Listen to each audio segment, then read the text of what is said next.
today we're going to talk about hot off the press information. We've just finished our third quarter Marketbeats for the industrial market.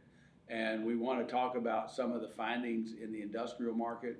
It'll be very, very interesting to kind of look at how our industrial is performing kind of post-COVID, or maybe we don't know yet, but maybe we're in the second wave coming, and how industrial is performing and all that. Yep.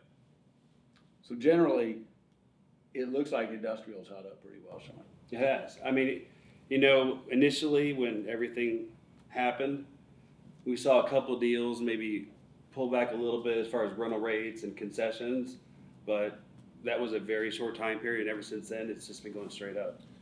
Yeah, so I think we could easily identify half a dozen prospects that just put the brakes on. Mm-hmm. And correct me if I'm wrong, but in our shop, every single one of those prospects is back. Yes, they are. Plus, they're looking for bigger, better space than they were originally. And they're willing to pay more than they were before. Exactly. So what you're going to see in the data is lower vacancy rates, higher ask rates, and more product coming in the pipeline. Yeah, and I mean, it's amazing. There's a lot of product being built, and it seems like as fast as they can build it, it's being backfilled. So for developers that are really thinking about this might be a right time to make a move, I would suggest, even though the pipeline is building more, there's still opportunity to continue to grow the industrial footprint of Southwest Florida, and it's all on the heels of population growth. So you know what's interesting? The national unemployment is 8.8, and we're actually higher than that at 10.2. But we've already come off of 14.4 from last quarter, and a lot of that, I believe, is seasonal. As our seasonal residents come back, that always brings a huge influx in jobs. Yeah, it creates more demand for employment. So it's not uncommon for our market to see a spike in unemployment, you know, at the end of the second quarter after our season's over, and then to see a spike in employment as we start to round into the end of the third quarter and getting into the fourth quarter. So I'm not concerned that we're a little bit higher than the national average today. I think that given the effects of COVID and what happened in the market, you would expect that. But what I do agree, and what I see every day as I'm driving around, and I think we all do, is our roads are packed with people. I just saw a statistic from Royal Shell, who is the largest seasonal rental company in Southwest Florida by far.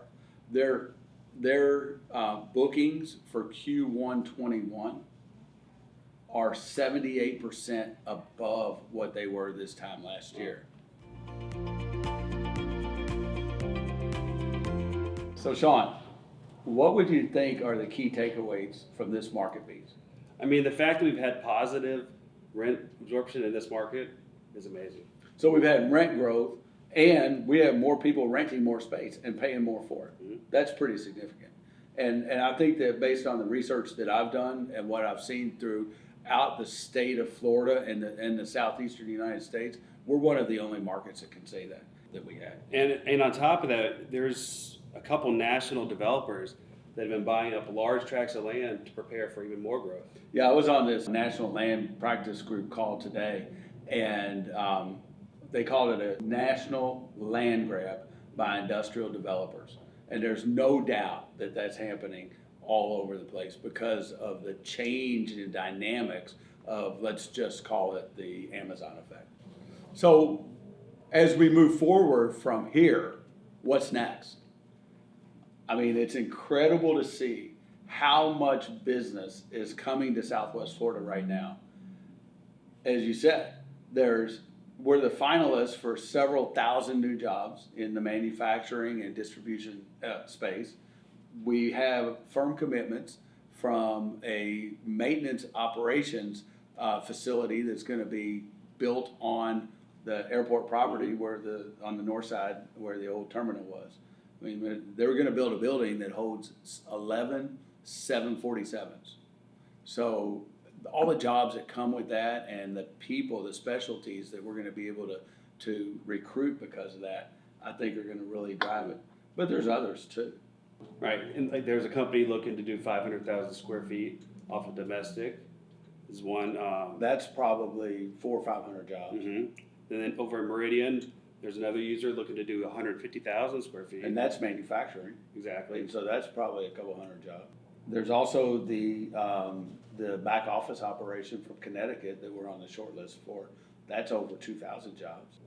I would say that the industrial market and the manufacturing market in Southwest Florida is poised for explosive growth. Would you agree? Yes. So I just want you to be aware, all the data we've talked about regarding the third quarter industrial market beats is available on our website at cpswfl.com. Please feel free to call Sean or myself anytime with any questions, strategic or tactical questions about what your issues in the market are. And if you want to validate strategy with data, we're the guys. Give us a call.